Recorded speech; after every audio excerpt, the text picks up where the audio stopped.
Shall I start the presentation or I have to wait for some more doctors to join? They'll keep joining, ma'am. We have about 78 of them as of now, as we speak. So I think you can go on. Okay.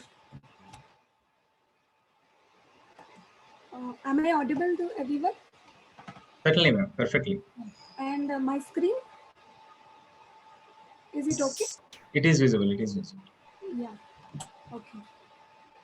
Then a very good afternoon uh, to my professor, Dr. Sumati, ma'am, and Shield Healthcare, and all the viewers who have joined the webinar. So it gives me an immense pleasure to share my knowledge regarding the topic gestational diabetes. Some 10 years ago, when we have initially started our practice, so we used to see a very few cases of gestational diabetes. But later on, during these years, the world has changed a lot, and even our antenatal women. So I think the reasons might be the change in our lifestyle, like a certain mode of sedentary lifestyle, and the food habits. Maybe the change in the food proportion of the carbohydrates, fats, and all what we are taking. So we need to concentrate more on this gestational diabetes women to render them a very good service and to treat them very well. So today I will be talking in these headings: a definition, glucose metabolism in pregnancy, screening for diabetes in pregnancy, complications, management, and case scenarios. Coming to the definition, any degree of glucose intolerance with the onset in or first recognition in pregnancy. And the classification of diabetes in pregnancy. And the first one is a gestational diabetes. Now I'm going to talk about this. And the other types are type 1 diabetes, type 2 diabetes, which are pre-gestational types. And the other types are like pancreatic disease or drug-induced. Coming to the incidence, it is 16 to 18% in India, but it varies among the in urban group, it is more common compared to the rural women, and also it differs according to the race and the ethnicity. And a few lines about the glucose metabolism in pregnancy. There is a tendency of fasting hypoglycemia because the fetus will be continuously utilizing the glucose from the mother irrespective of her fed state, and also increased insulin resistance due to increasing diabetogenic placenta hormones like human placenta lactogen, estrogen, progesterone, cortisol, prolactin, TNF alpha, and CRP and interleukin 6, and the tendency of postprandial hyperglycemia due to insulin resistance. And we do get a query like, why don't all the pregnant women develop GDM? Why only a few set of women?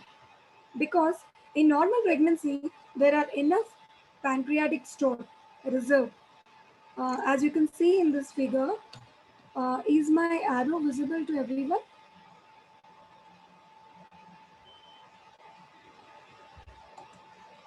Yes, doctor. Very much visible. Yeah.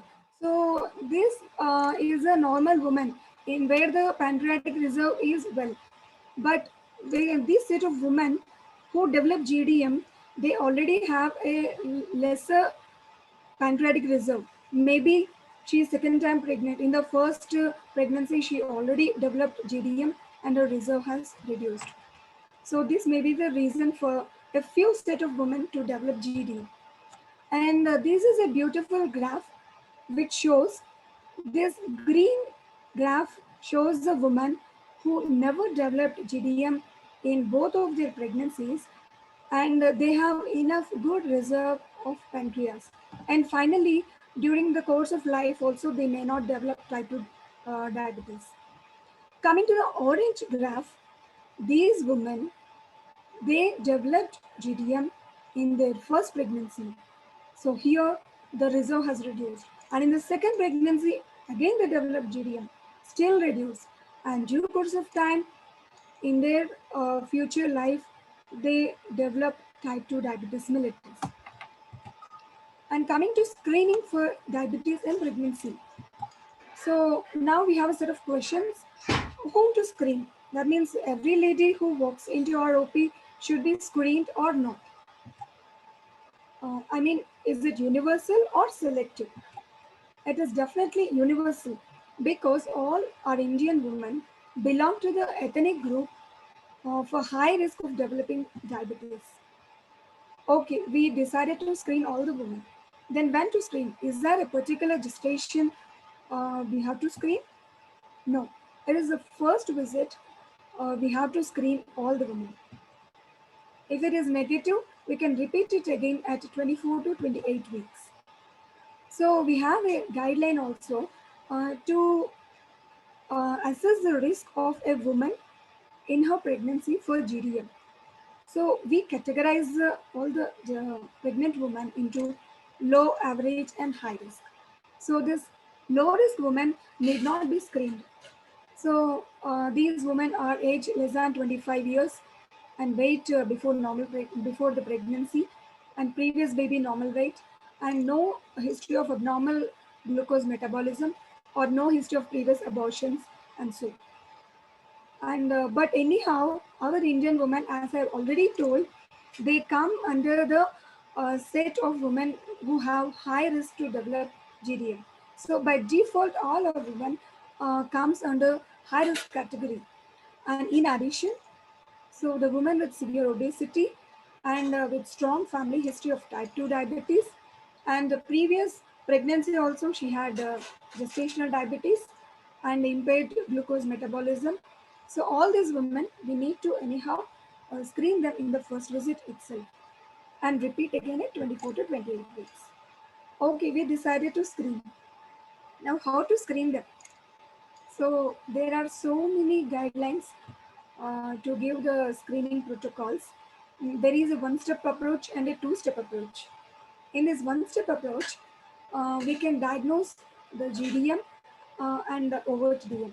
So we label her as GDM if her fasting blood glucose is 92 to 126. And we label her as overt DM if her fasting blood sugar is more than 126 or her random sugar more than 200 or HbA1c more than 6.5%. Coming to the two-step approach, it is an ACOG recommendation. Here we will do first the 50 gram 1 hour GCT, and in the second step we will do 100 milligrams 3-hour OGTT. But for most of the Indian women, we recommend IADPSG or DIPSI protocol. So coming to the IADPSG protocol, here we will do 75 gram 2-hour OGTT. So we will take a fasting sample. After the 75 grams glucose, we will take first hour, second hour samples. So the cutoffs are 90 to 180 and 153. Any one of the value is high, we label her as GDM. Coming to the DIPSI protocol, which is very comfortable for our Indian women, even in the rural setup. Here, we give 75 grams of glucose irrespective of her fasting state. So the time she walks into the OP, we can give her glucose, and after 2 hours, we can take her blood sample for sugars. If it is more than 140, we will label her as GDM. If it is between 120 to 140, we will label her as impaired glucose tolerance. So this has more advantages as there is no need of fasting, I already said. And the other one is compliance is also good.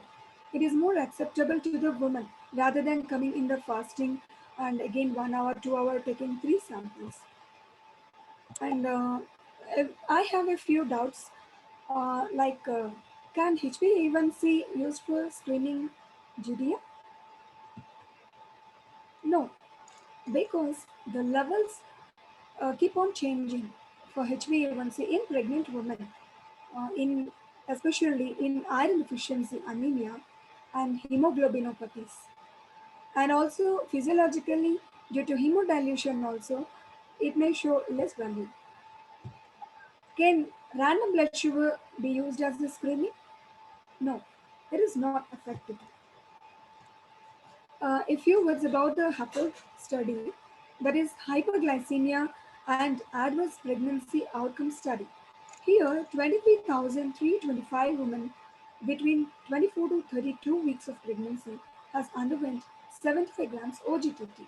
So, they analyzed the association of the level of glucose intolerance with the fetal outcomes like the weight of the baby and whether she has undergone cesarean section or the neonate has developed hypoglycemia and all this.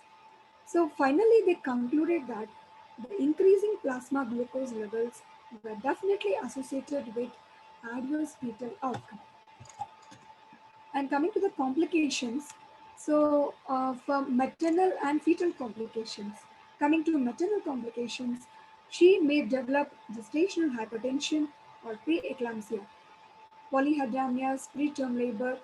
She may develop infections like urinary tract, vaginal, puerperal sepsis, and there is a risk of cesarean section, maybe due to macrosomia or other factors, or she may undergo operative delivery, forceps or vacuum, or she may, very few cases, they may develop uncontrolled over diabetes and they may develop ketoacidosis also.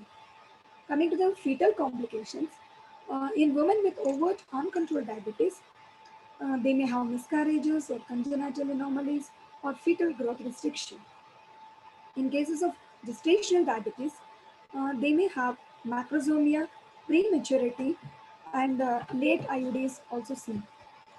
So we may have a doubt why this macrosomia occurs only after 32 weeks. Why not before? Because the maternal blood glucose crosses the placenta, but insulin does not cross. So the hyperglycemia in mother reflects in the fetus and it stimulates the fetal pancreas to produce insulin.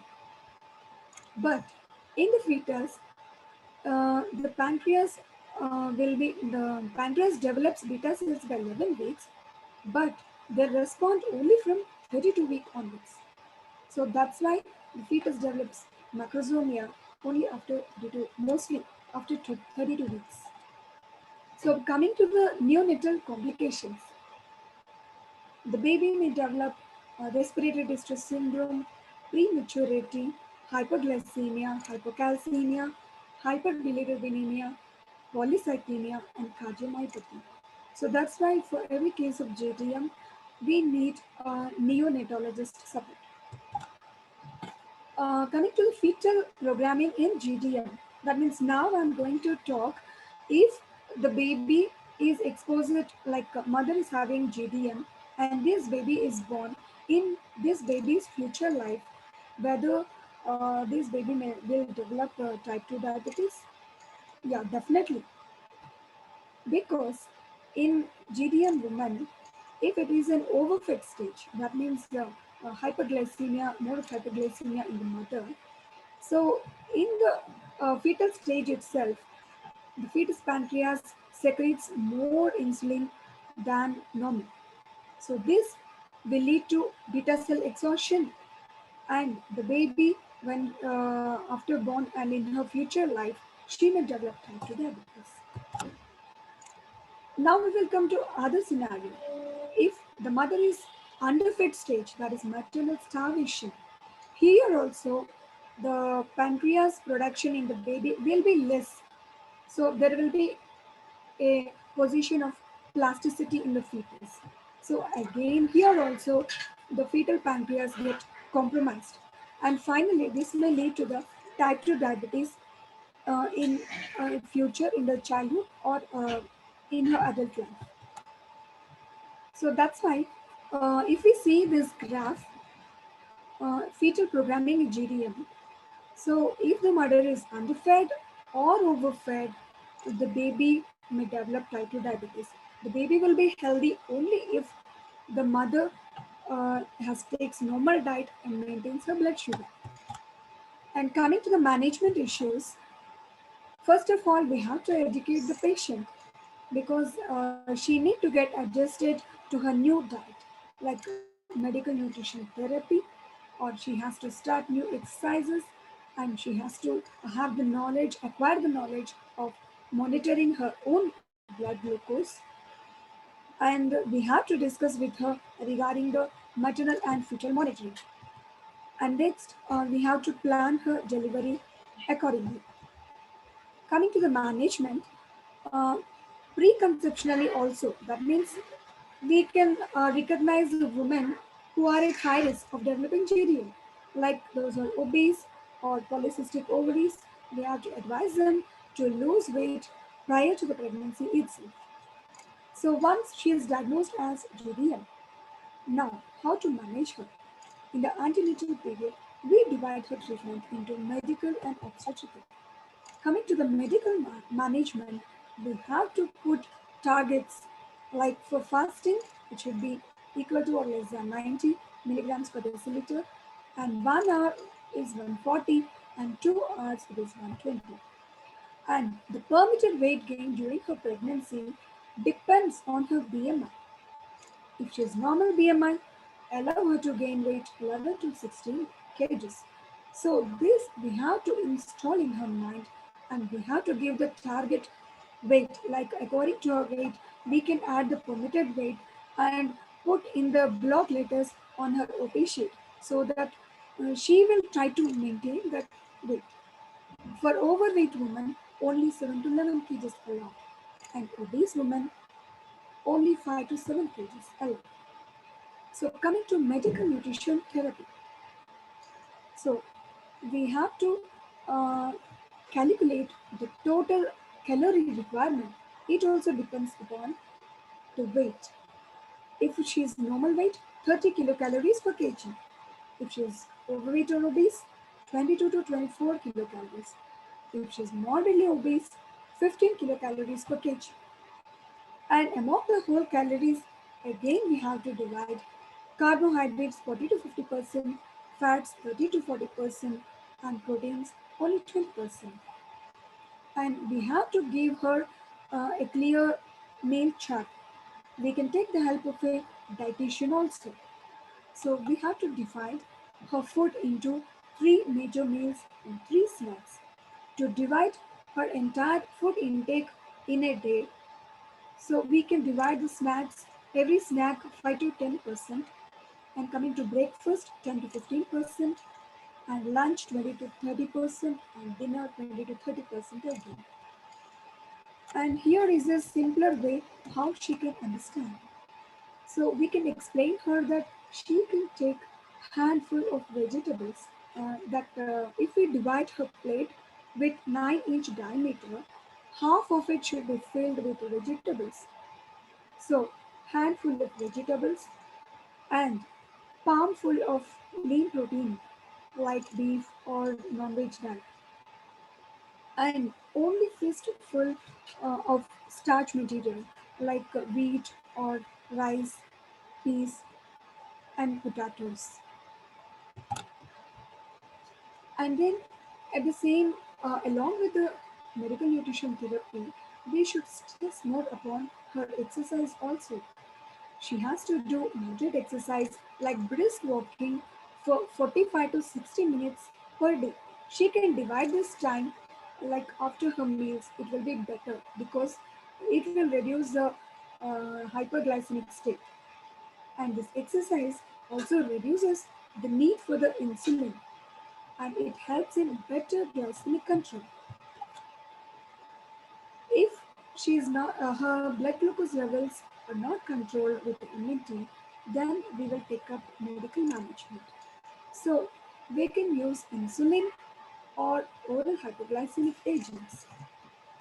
Oral hypoglycemic agents like metformin, it is more useful in obese women. We can start with 500 mg twice a day and to the maximum up to 2000 milligrams per day. Glyburide 2.5 mg initially can be increased up to 20 milligrams per day.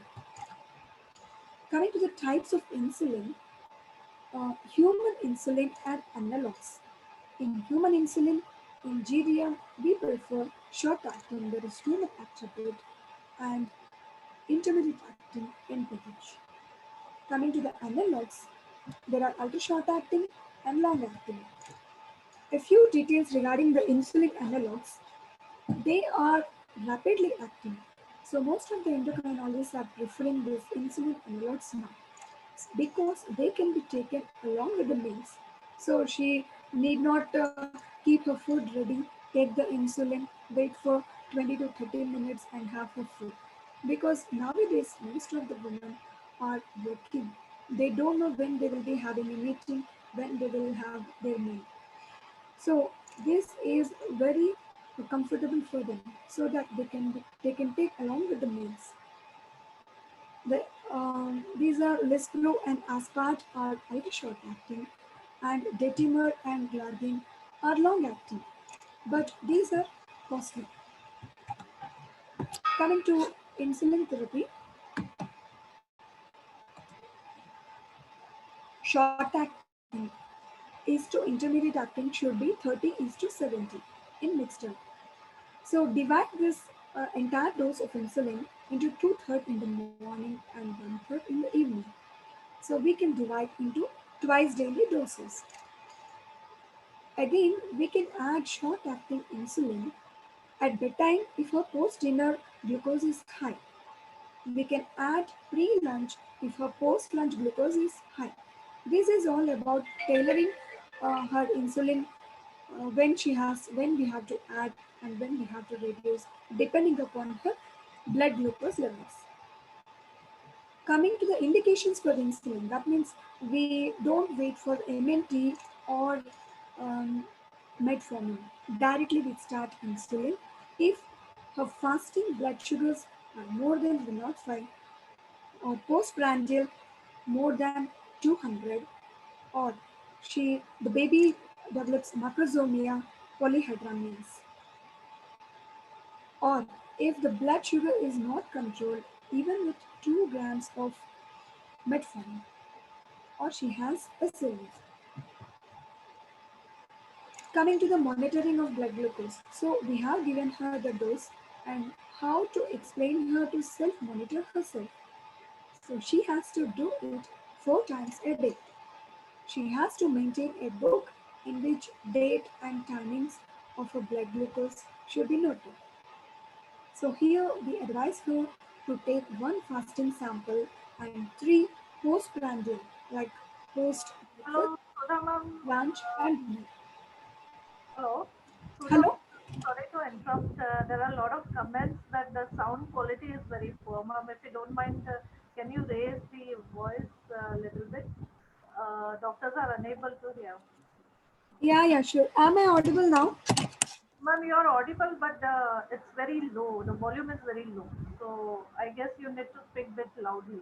I'm so sorry about interruption. Um, okay, I'll just check.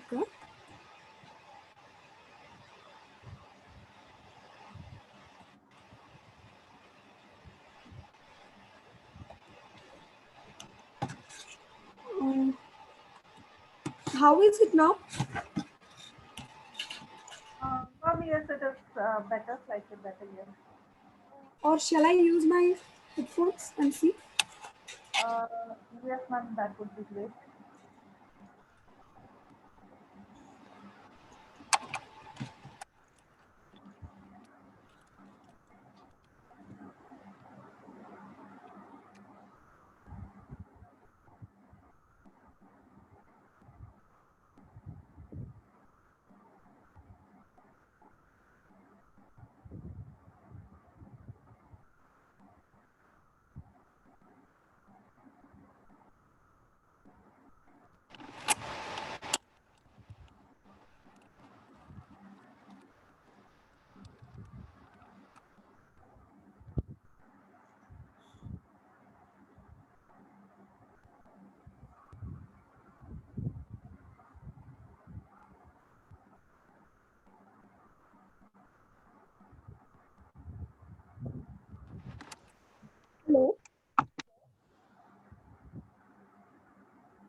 No, ma'am, you are not audible. Chitra, can you help ma'am with this audio?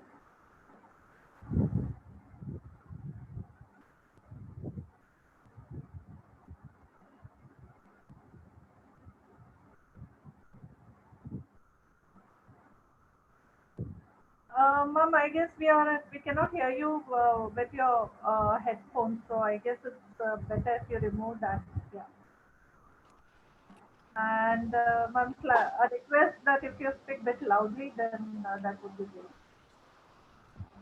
How is it now? Yes, yes, better. Am I audible now? Yes, yes, yes, ma'am. Shall I continue or any adjustment to be done? No, ma'am, you can continue. If I'm audible, I will continue. Yes, Or ma'am. else, we will do the adjustment. What do you say? Hello? Yes, ma'am. Shall I continue with my slide? Yes, ma'am. Yeah, ma'am. Please continue, ma'am. Yes, Yeah. continue. You might have told me in the beginning itself. So I think I have suffered all of you. No, no, ma'am. With the headphone, it is very good. I mean, those who are listening with headphones. Yeah. Without headphones, the sound is slightly low, but that's okay. We can continue. Okay, okay. Shall I continue now? Yes, yes, please. Yeah. So the monitoring of blood glucose, we will advise her 4 times monitoring, like fasting, 1 fasting and 3 postprandial sugars. So this is to be done till her sugar levels are controlled, and then every 2 weeks till 32 weeks, and then once a week till delivery. So coming to the recent advances in this glucose monitoring and insulin pumps. So now we have got the subcutaneous monitoring of blood glucose levels continuously, and also sensor augmented insulin. That means already preset according to her blood glucose levels. The insulin dose also adjustment will be done by the whether it's manual or computer adjustment can be done. But these are not available to all of us now. They are used only in the selected cases. They have proved that the pregnancy outcome is not better than multiple injections. So we need not worry much about these systems and all. But in future, they may come. So they offer the potential of an artificial pancreas to avoid undetected hypo or hyperglycemia. And the current treatment paradigms are metformin, insulin, and inositols. So each of them have their pros and cons. Coming to the metformin, the pros are they attacks the insulin resistance. With wide experience, we can start off the metformin. But the cons are all the women cannot tolerate. So sometimes we need to shift to the insulin. Coming to the insulin, it is very efficacious, but the only disadvantage is the lady has to take so many injections, and sometimes if she's unable to take the food at time after taking the injection, she may go into hypoglycemia, which is very harmful, and she may also gain the weight, and baby also maybe macrosomia. And coming to the inositols, the advantages are they prevents and manages the GDM, and they attacks the root cause of the GDM and maternal outcomes.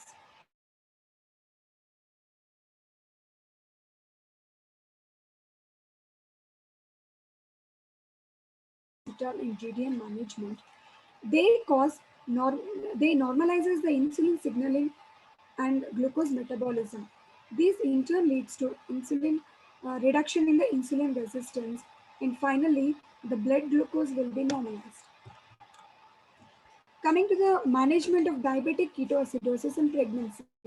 So very rarely we come across this ketoacidosis. So any woman with gestational diabetes who is unwell, get her ketones done, and check her arterial blood gases and blood glucose and electrolytes. If she is admitted with ketoacidosis in the ICU. The initial management starts with the IV fluids, 1 liter in the first hour and 500 to 1000 ml per hour for the another 2 to 4 hours and 250 ml per hour later on. So the insulin also started, glucose, potassium bicarbonate also started. All these are done with interaction with an intensivist. Coming to the obstetric management, so this is our main part. We have to do ourselves. So this we should be very thorough. So the coming to the first, we have to scan her in the first trimester to know her exact gestational age, because while planning her delivery, we should be sure of her gestational age. And in the second trimester, TIFA scan and MNT and exercises. And we have to evaluate her for macrosomia at 28 to 32 weeks by scan. And again, repeat scan every 4 weeks. Coming to fetal monitoring, if she is GDM on diet only, there won't be much special in monitoring. It is routine monitoring. Coming to the GDM with hypertension or suspected FGR, then we have to start monitoring from 28 weeks onwards every 3 weeks, growth and AFI. And Dopplers in GDM. This is not required routinely, but only if associated preeclampsia or FGR is there. And now, always we have a doubt when to deliver her. This is a main part in her management.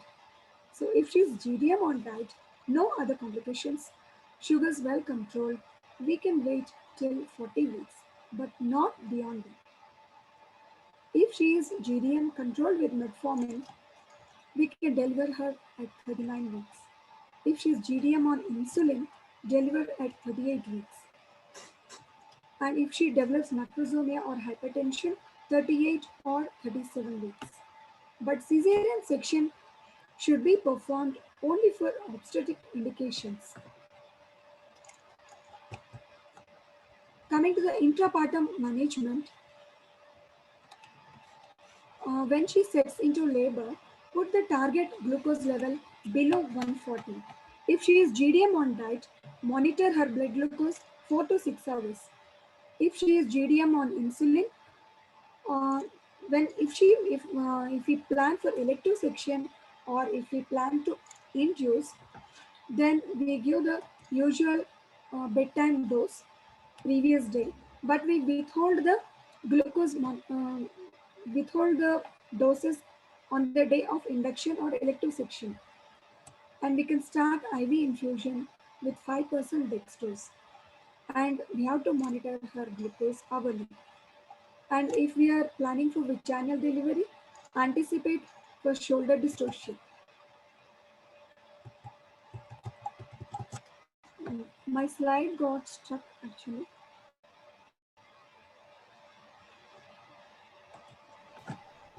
Yeah, it is moving now. Coming to the postpartum management, we repeat her blood glucose again after 72 hours of delivery. We do fasting and the postprandial. And then after 6 to 12 weeks of delivery, again we repeat 75 grams GTT. And future also, we will do her blood sugar monitoring every year once, because she has high risk to develop type 2 diabetes. Because 50% of women can develop type 2 diabetes in future. Now I start with the case studies. I'm going to do with the two case studies. Coming to the first case, Mrs. A, 28 years, primary, married for 1 year. She's 10 weeks of gestation now. BMI is 26.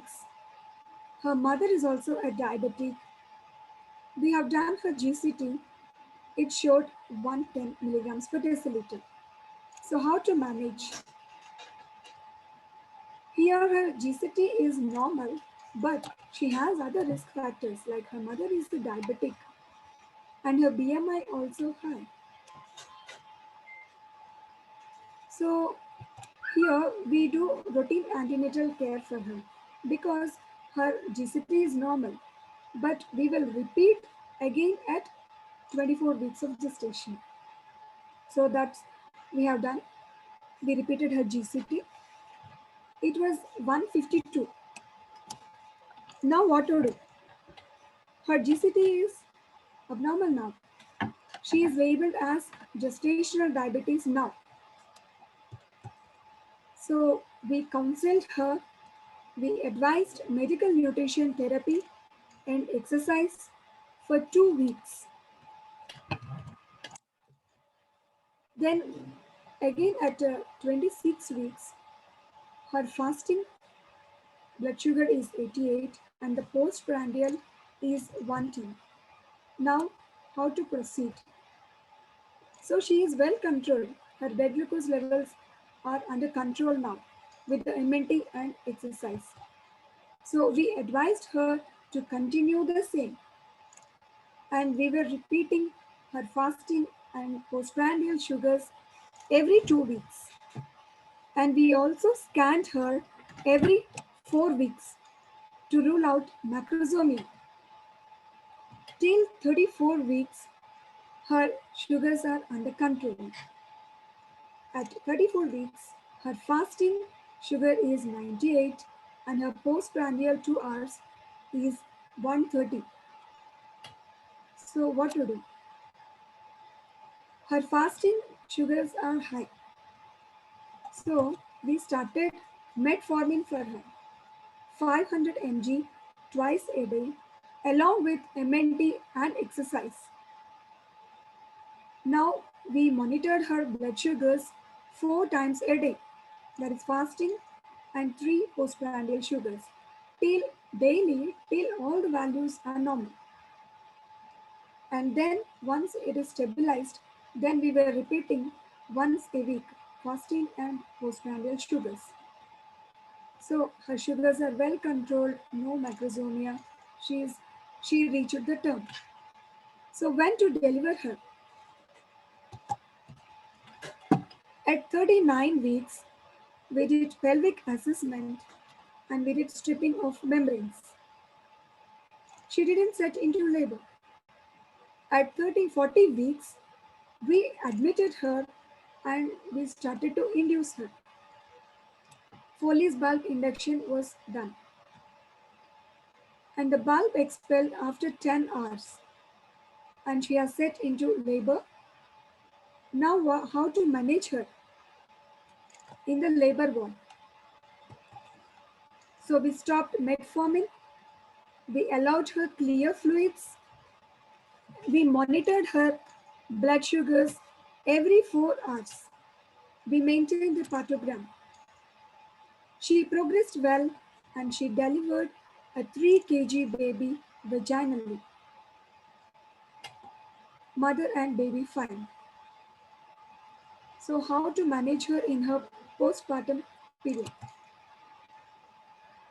No need of metformin for her because after delivery the blood sugars will come down. So we repeated fasting and postprandial sugars 72 hours after delivery. They are normal. So we have given her the routine postnatal care. We called her back at 6 weeks postpartum and we did a 72-hour GTT. It was also normal.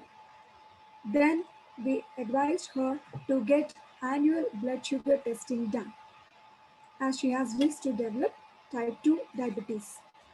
And we have advised her contraception also. We counseled that she can use all the methods of contraception. And we also advised that she needs a preconceptional counseling before she plans for her next pregnancy.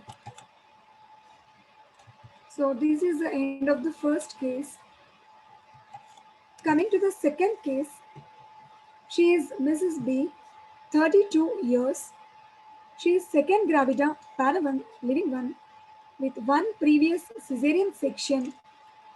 She was GDM on diet in her previous pregnancy, and her post-delivery follow-up sugar values are also normal. 2 years past cesarean section. Now she is 6 weeks in her booking visit. Her BMI is 28. We did GCT in her first visit itself. It showed 145 and her HbA1c is 5.8. So her GCT is high. We labeled her as GDM again in this pregnancy also. So we advised her medical rotation therapy and exercise for 2 weeks and asked her to come back. We did fasting and postprandial sugars, 94 and 130. So her fasting sugars are high. So there is a need to start oral hypoglycemic agents. So we counseled her and we started metformin 500 milligrams twice a day, along with medical nutrition therapy and exercise. And she was educated how to do self blood glucose monitoring. She already knew because in her previous pregnancy also she was GDM.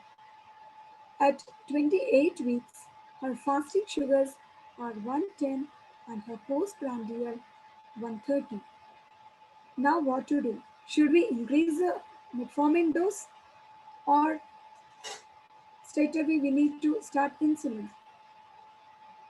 We need to start insulin because her fasting levels are high, 110. So we took endocrinologist opinion and started insulin along with metformin.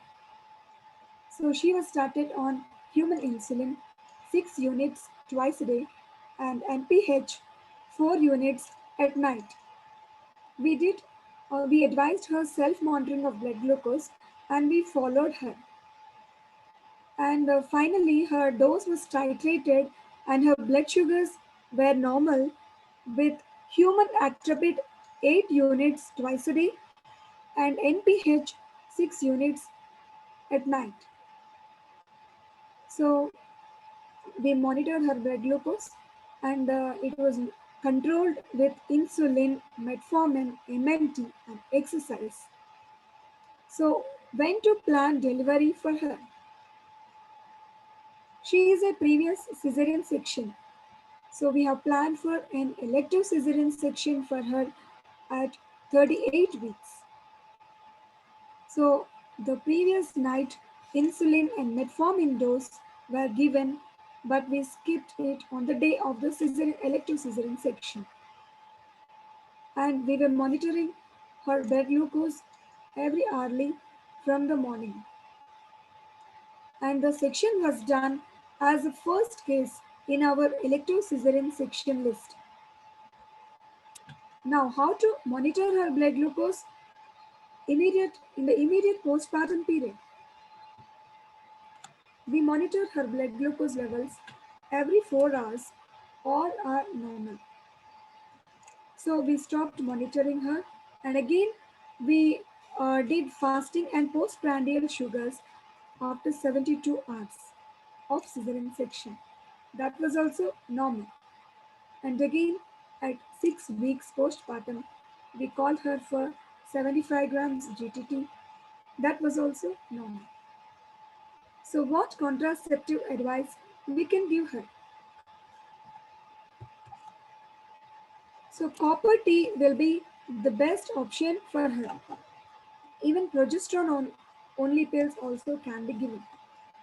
So, we motivated her for permanent sterilization in her future. So also we gave her advice regarding her lifestyle in future that she has to maintain normal BMI with the diet and exercise. And we advised annual blood sugar testing because she has very high risk to develop type 2 diabetes. So thank you for patient listening. So I completed with my slides. Any queries we can discuss now? Yes, ma'am. Thank you very much. Thank you for that nice presentation. Especially the case-based discussion was very nice, and the management was very apt. So thank you very much. And yes, if there are any questions, I will read out to you. There is one question from the doctor, especially management of ketoacidosis. So the question is, what kind of fluids and to be given administered and as far as ketoacidosis is concerned? We advise isotonic normal saline.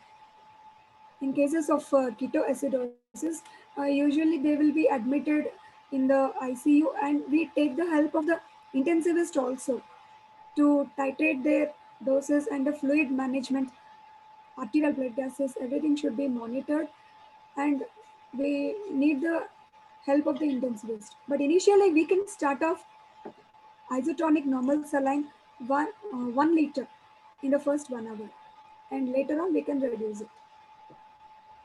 Thank you, ma'am. Kindly requesting to all the doctors, if there are any questions, please post it in the chat box. Please write it down in the chat box so I can read it those questions to ma'am. The next question is from Dr. Sadhana regarding 50 grams GCT versus 70 grams of GCT. Ma'am, your opinion. I didn't get it. 50 grams of GCT glucose tolerance test versus 75 grams of GCT. Yeah. So 50 grams glucose challenge test is recommended by the American Diabetic Association. But usually here in we prefer 75 grams OGTT, three values. That is 92, 180 and 153. So this will be more comfortable for us. But 50 grams also we can do. In 50 grams, we will take one sugar value at 1 hour. So the cutoff will be 140.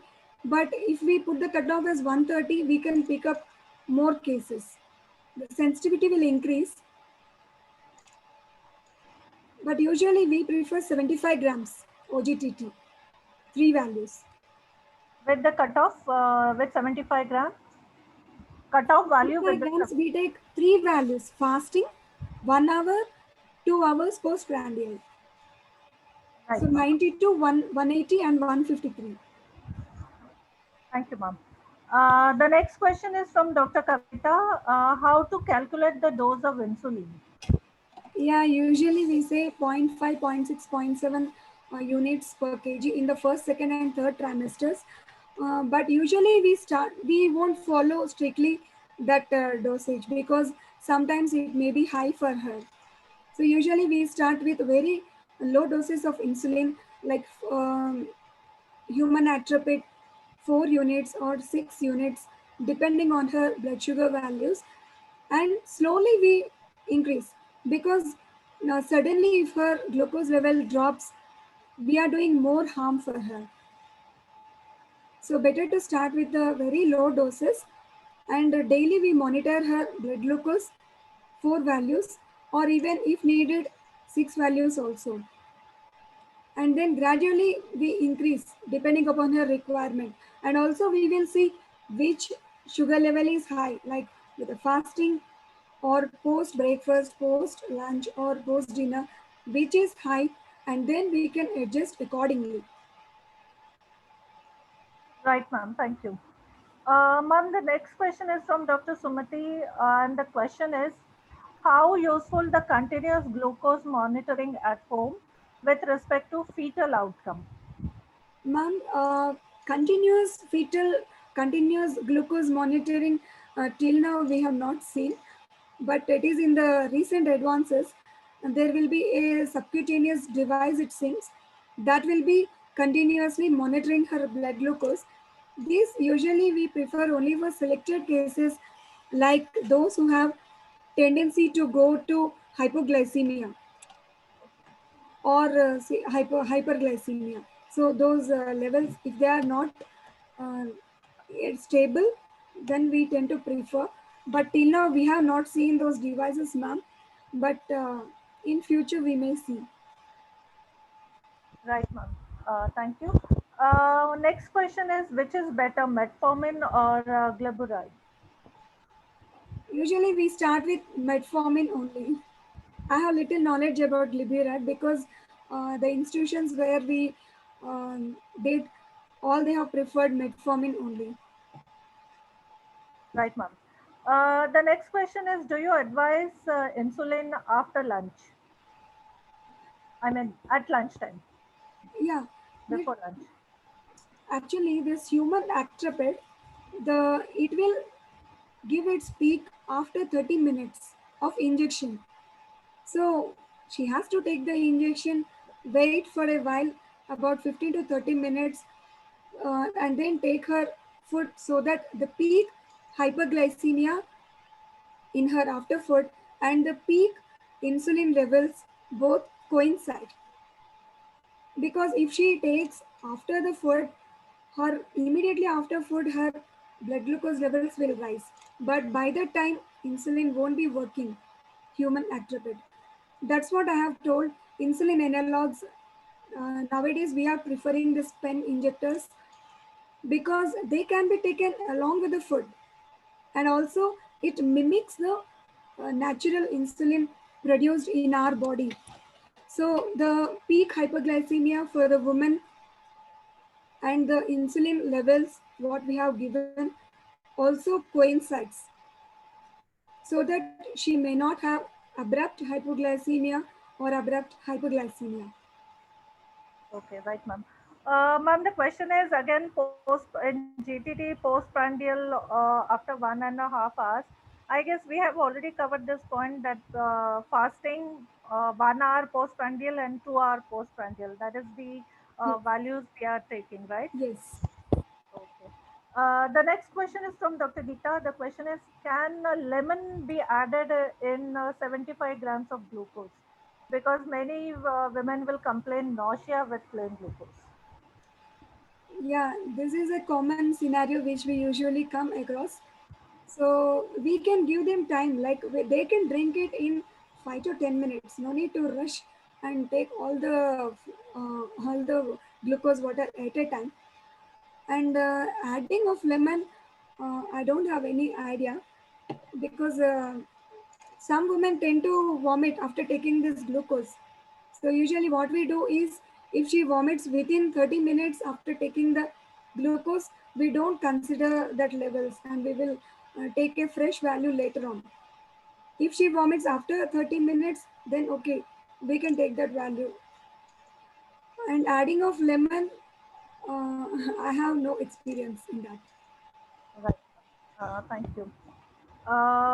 There is a comment from Dr. Sumati again. We have to say about increased incidence of preeclampsia. So, your opinion, ma'am. Yeah, it is definitely rising because when we were doing our post variation some 10 to 12 years ago, we saw a very few cases of gestational diabetes. We were not confident of treating them at that time. We used to see more of pre-eclampsia and eclampsia cases. But now, in our day-to-day OP, we are seeing a lot of gestational diabetes women. So we need to study and we need to get updated because so many newer advances are coming, and the women also they need a real concern, and they need to be screened and they should be treated perfectly. And even first we should be perfect in treating them. We should know all the protocols because they should be benefited from us. Right, ma'am. Thank you. Ma'am, the next question is, this is a JDM patient. Patient is on insulin. So what is your comment regarding steroids use in preterm? Yeah, sometimes we need to give betamethasone for her for the lung maturity of the baby in a woman who is already using insulin. So that times in our institutions we use it to admit her, monitor her blood glucose, 6 point blood sugars, and then because she may need an extra insulin during the betamethasone doses because the steroid will increase the blood sugar. We need to titrate it.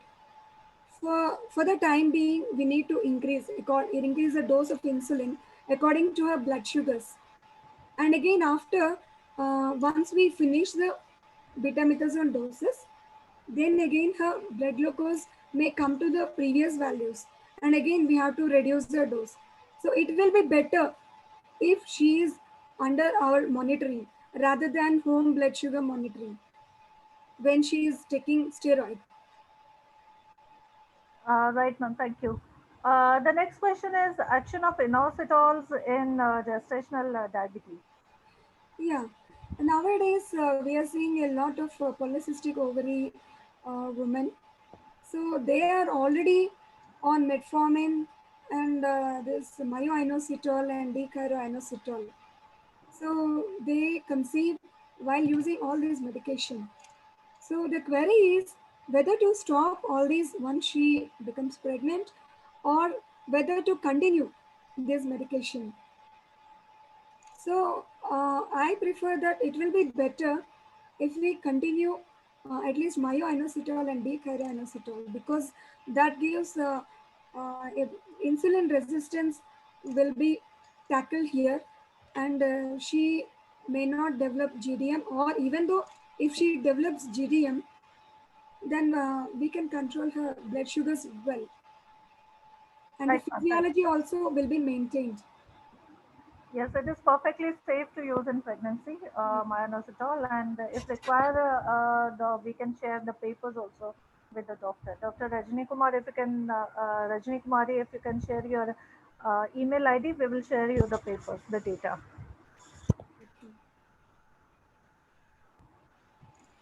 The next question is from Dr. Geeta. If in GTT, if one of the value is increased, then how do you manage? Even if one value is increased, we label her as gestational diabetes. And then we will, as told already, we will start with medical nutrition therapy and exercise for 2 weeks. And if again the repeat values, if they are normal, we advise her to continue the same MNT and exercise. And we will be keep on repeating her blood sugars every 2 weeks.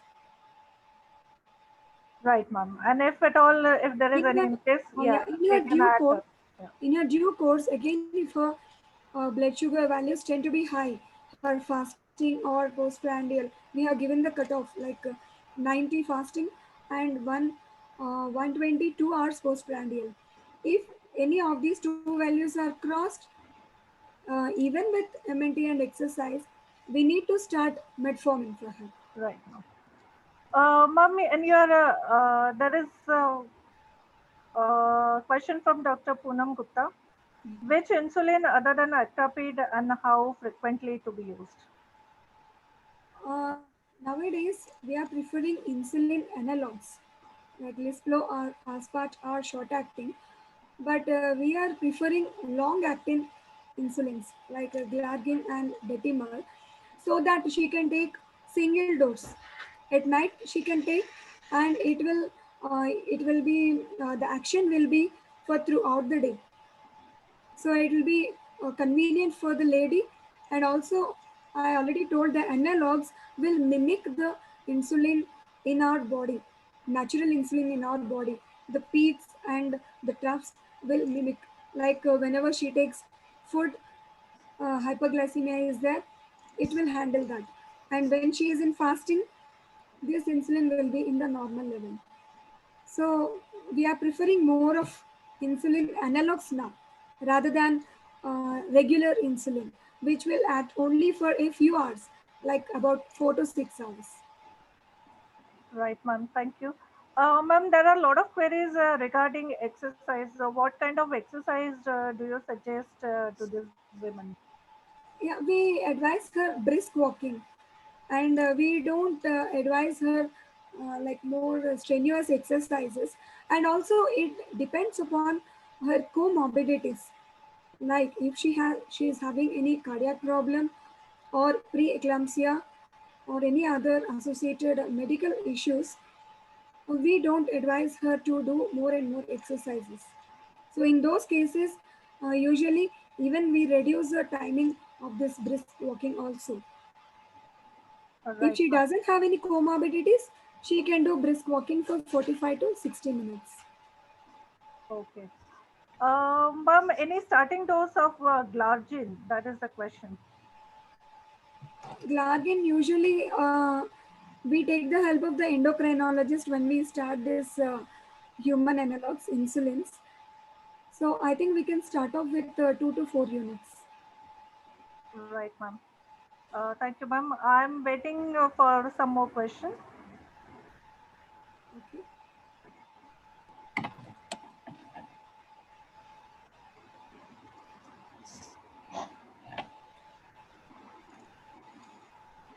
Even I had lot of queries from the beginning regarding this GDM, because I already told previously there are not much cases, but now so many cases. So many doubts arising because each and every woman is different. Like even GDM women also, they respond differently Yes. with MNT, exercise, metformin. Yes. So we have to tailor for each and every woman. We cannot generalize the treatment. Right. Ma'am, there is a comment from Dr. Sumati, and Dr. Sumati had mentioned that as far as exercise is concerned, patient can do brisk walking followed by slow walking. So every 10 minutes, alternating brisk and slow walk. That's the best exercise for GDM patients. That's the comment from Dr. Sumati. Yeah, anyhow, ma'am is a very senior doctor. I think this is a good point to note for all of us. Yes, ma'am. So it will be better, I think, alternating the brisk walking and the slow walking. Ma'am, one more query. Can we share your presentation because a lot of queries are there? Yeah, sure. Yes. So yes, doctors, we will share the link to all of you. I mean, the link would be sent to the emails with which you have registered. So to your registered email ID, we will be sending the presentation link. So thank you. And one last question, ma'am. Whether we can give Glargine at night? Yeah, usually endocrinologists prefer giving this in the night because the it will tackle the fasting levels also. Yes, ma'am. Uh, yes, there are many comments that the presentation was very good, and many have sent you the congratulatory notes. Many Thank you thank you. very much. Thank you. Yeah, many thank you notes are also there. Yeah. One last question, ma'am. This is from Dr. Geeta.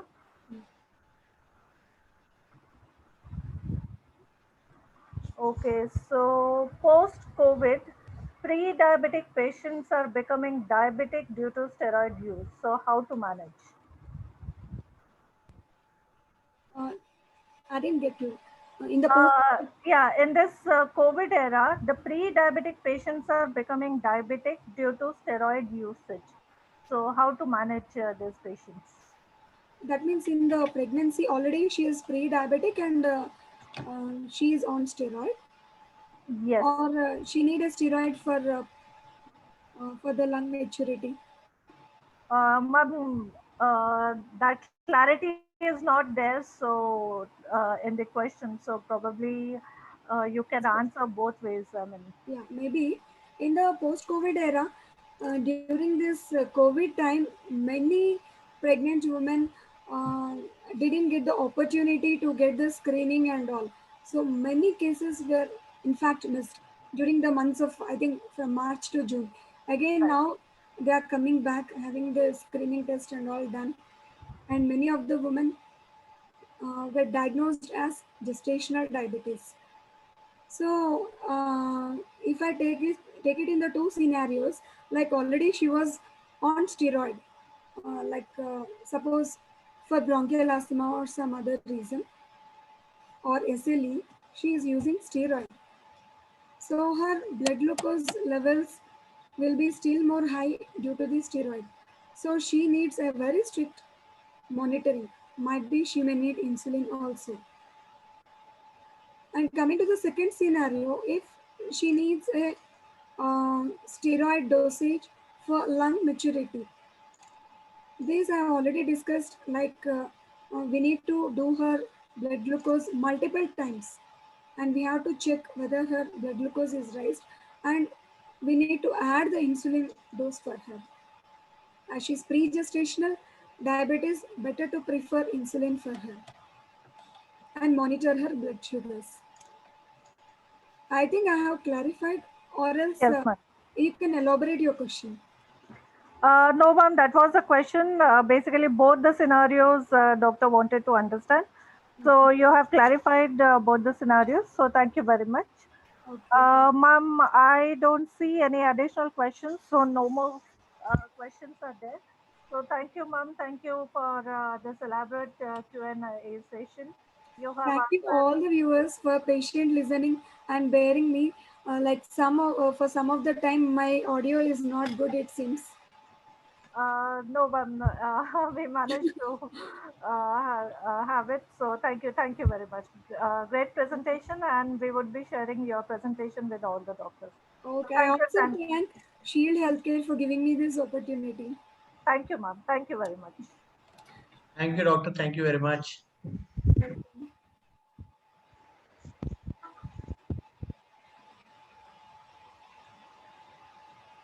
So yes, this webinar is over. Thank you, doctors, for joining. Thank you all the viewers.